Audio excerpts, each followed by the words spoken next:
Slice of life stuff. I'm going to stop now. This guy's the star of the show.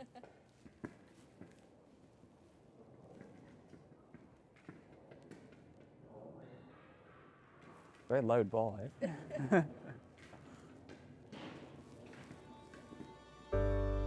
Here at Crow Hill, we're drawn to music that is shaped by place.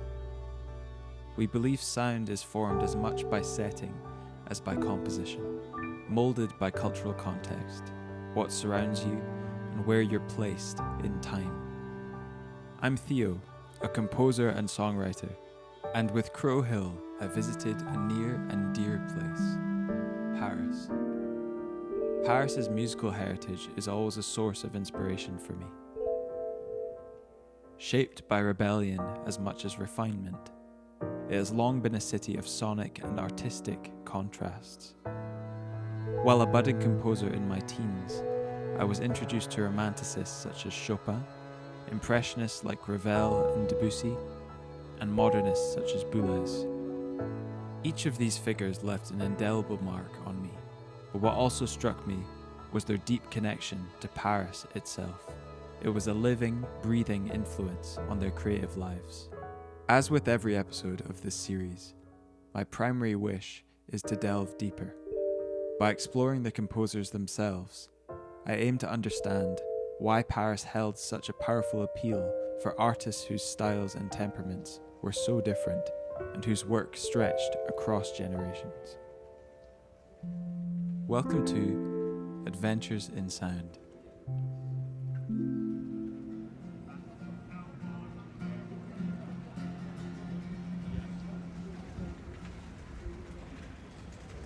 We began our journey on the hilltop neighbourhood of Montmartre to explore one of Paris's most whimsical yet broadly influential figures.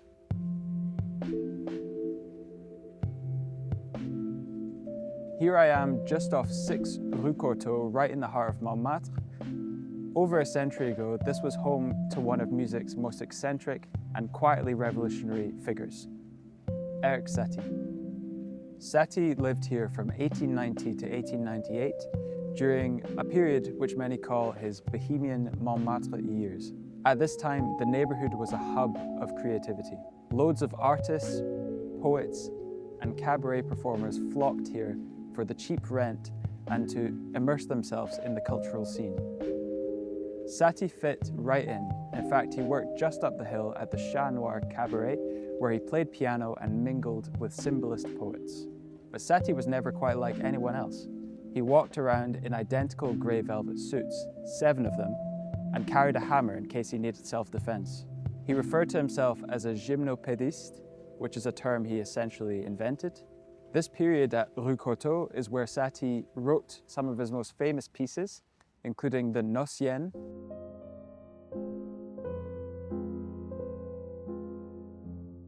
and the Gymnopédie.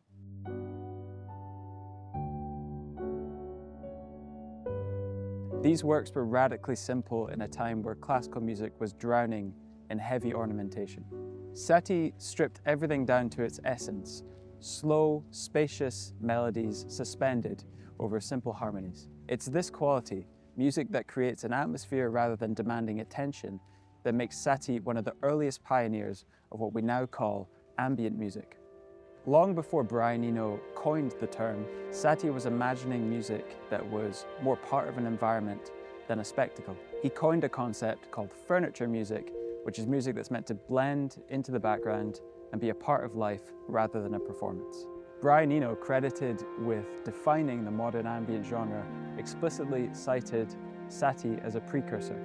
You can hear Satie's influence in the slow tempos, repeating patterns and structures of minimalist composers like Steve Reich and Philip Glass, as well as modern ambient composers like Aphex Twin and neoclassical composers such as Olafur Arnalds and Nils Frahm.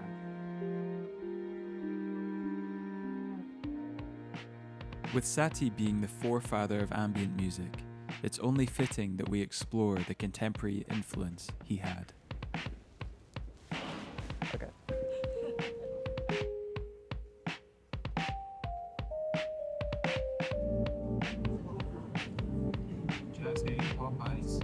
in Paris. All the pastry shops in the world. He's in a fucking.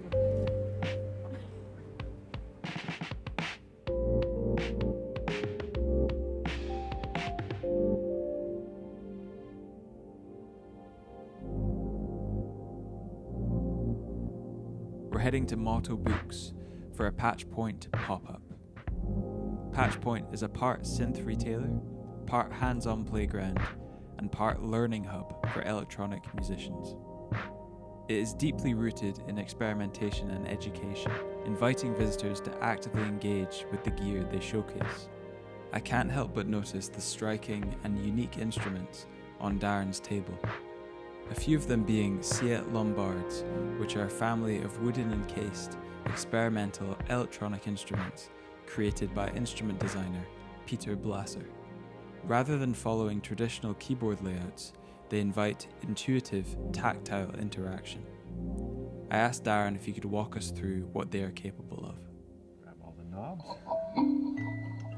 So now I have you can hear it's much quicker, so it's a multi-tap delay. That's kind of the way that you can. This one is going through a filter.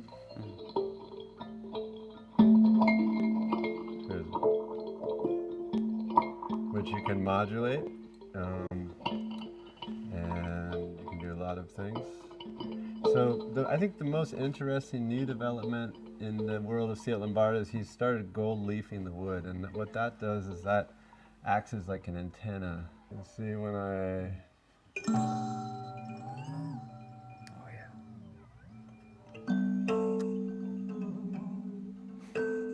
You have this, he added these basically added these gestural controllers to the instrument, which is super nice. And you can do those, like a very simple thing I really like to do is just put it into the reverse. So that way you play, let's do it faster so we're on multi-tap. So we're on delay. Huh?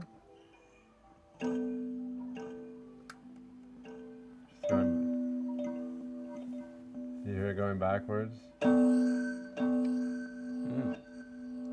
Wow. So it's like a fun way to control the parameters. It's also very smooth. Funny thing I didn't like about it right away was I didn't not like it, but it's funny, like when you push the button, you're always infecting the controllers, so you kind of got to work those into your So it loops when you press the button? Yeah, so when these orange lights are on, that means that it's saving it, freezing it forever. Right. And then you can crank the volume or lower the volume like a mixer. And then that's a good point to go through and show. So basically you have like VCAs on the effects and you have VCAs on the input. So if I grabbed a cable, I could take a VCA. The center section is kind of it's 5 oscillators and they can be linked together. So here, I'll just use it as a basic kind of tremolo effect. Yeah. And they're inverted, and it's hard to hear when you're just changing between each other. But if you took, for example, like sound on the other side, or let's freeze anything.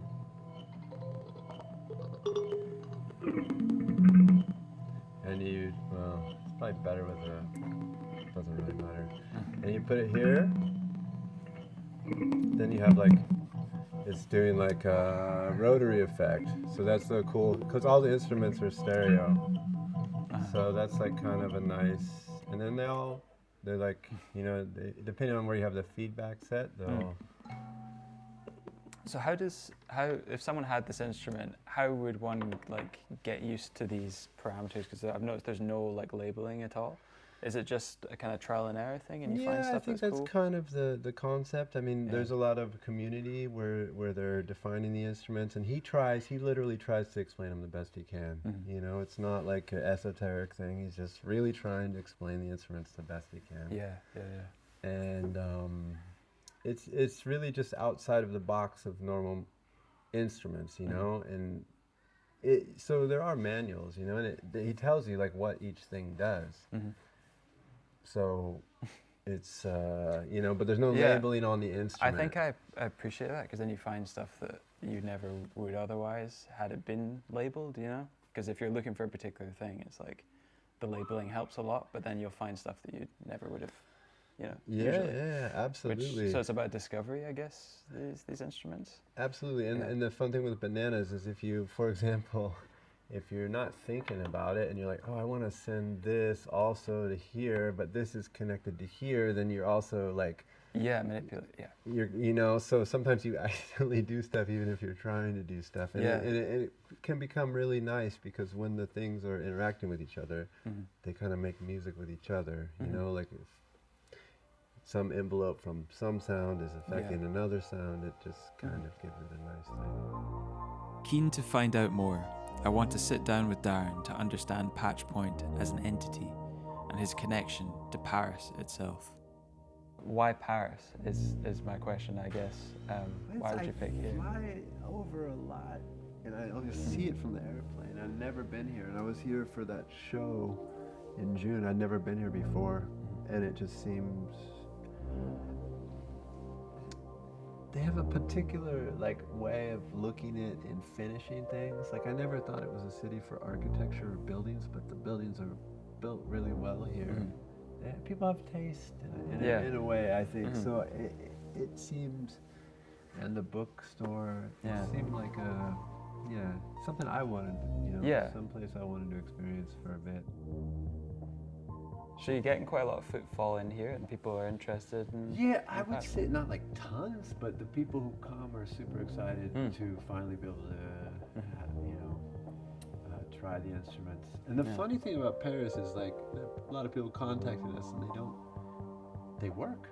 You know, in Berlin, it's like, in Berlin people are like coming at whatever hour, Lisbon too, because there's a lot of tourists. But here, people are like, oh yeah, can I come in my lunch break? You know, and, or I'm coming after work. So, only people that have passed through during the day or not on the weekend are people that were passing through. Right. So like us. Yeah. What struck me was how intentionally open Darren seemed to keep the space.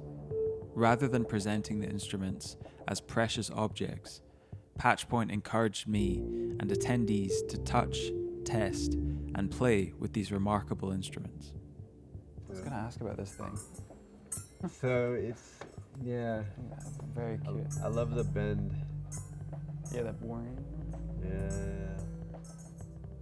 Thanks to Patchpoint and Motto Books for their hospitality. Now we're headed to the first arrondissement to unravel a pretty elusive and introspective character, Claude Debussy. Taking route by the Musée de l'Orangerie. Split life for Tara, shy TV coffee. Never a shy TV coffee. It's shy TV coffee. And a crepe. How do you say it? Well, the pronunciation is crepe, but Emily in Paris says crepe, so. And as a Frenchman, how would you say it? Crepe. I follow Emily's. Great. It was a fitting setting to explore parallels between Debussy and Monet, who shared an artistic approach that leans on atmosphere, pacing, and gradual shifts in tone. We're outside the Musée de l'Orangerie, which is home to Monet's vast, immersive water lilies.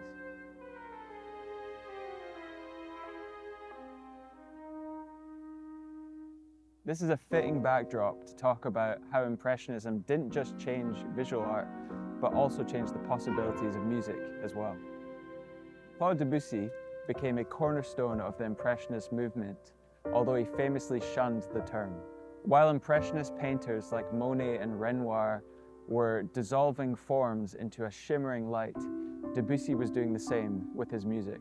Much like these paintings, Debussy's compositions are undeniably ethereal, and he incorporates a lot of close voicings into his compositions, with the melody becoming quite blurred with the harmony. Instead of following the stricter forms and harmonic rules of the Romantic era, Debussy favored more fluid structures, subtle colors and moods, and harmonies that seemed to float and not resolve in a conventional way.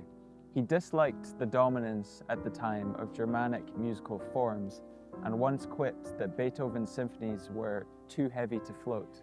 He often incorporated whole tone and pentatonic scales with ambiguous tonal centers, which potentially originated from his visit to the 1889 Exposition Universelle, where he first heard Javanese gamelan music.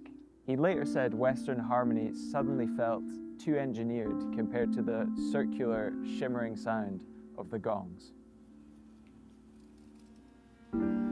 Leaving Debussy behind, the next stop is a Chopin recital at a stunning Art Deco venue. Renowned for its exceptional acoustics, the space is crafted like a violin's resonant body, providing an ideal setting for his music. Grounded in Romanticist ideals, Chopin symbolizes a return to the piano as a direct, expressive instrument.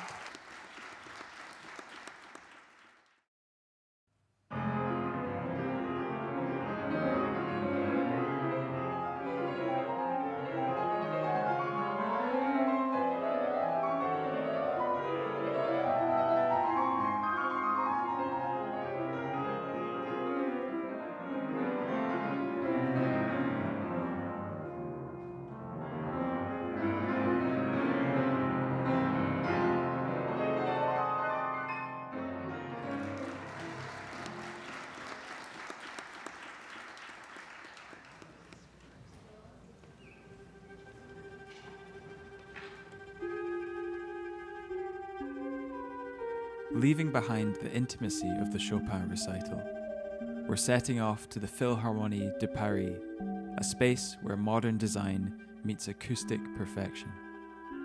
Guided by the pioneering vision of Pierre Boulez, the hall reflects his meticulous nature, conceived to capture every nuance of sound, allowing music to unfold with a remarkable clarity and depth. We're here at the Philharmonie de Paris, built in 2015 in the Parc de la Villette. It was conceived as a major cultural project to expand the Cité de la Musique and provide Paris with a world-class symphonic venue. Its largest hall, designed by architect Jean Nouvel, is named the Grande Salle Pierre Boulez, which reflects the association's deep connection with this composer and conductor.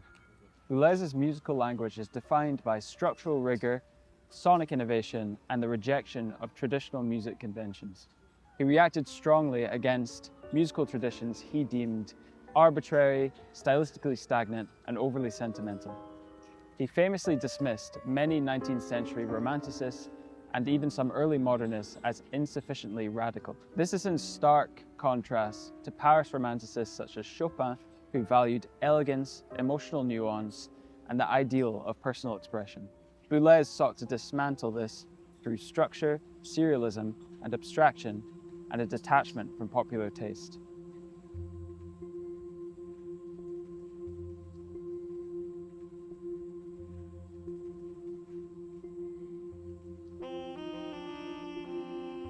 From Satie's quietude to Debussy's ethereal forms, Chopin's intimate romanticism to Boulez's architectural precision, Paris reveals itself as a city that thrives on contrast.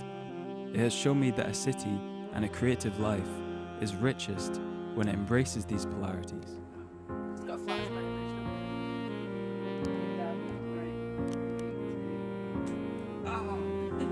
And that music does not thrive in perfect isolation, but through the embracing or subverting of attitudes that came before you. I've been to Paris many times, but never with this kind of focus. Experiencing the city through its eclectic musical figures and musical spaces gave familiar places a new depth, and it ended up meaning more to me than I expected.